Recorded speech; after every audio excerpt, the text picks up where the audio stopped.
Gente, vem comigo saltar a geladeira. Basicamente, tá muito da noite. Eu saí do meu quarto ali. Então, eu vou ligar essas luzes aqui. Deixa eu ligar uma também. Eu tô na escada. Gente, tá chovendo. Pra não fazer barulho. Só pisar aqui no preto.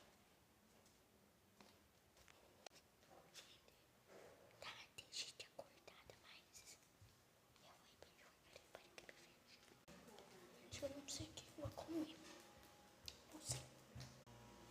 Ó, gente, eu entro na geladeira.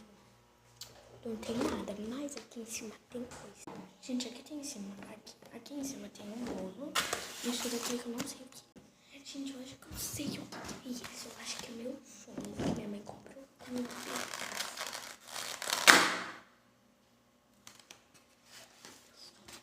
Mas eu acho que é meu sonho. Eu acho que fazer meu sonho é muito pesado. Eu acho que eu vou comer um bolo. Gente, eu vou cortar meu bolo e deixar aqui.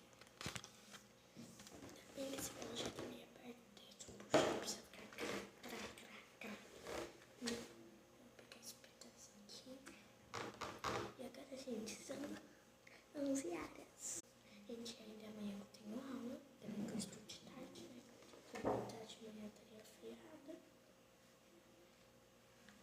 Minha mãe tá acordada lá em cima, mas não quero meu dia nem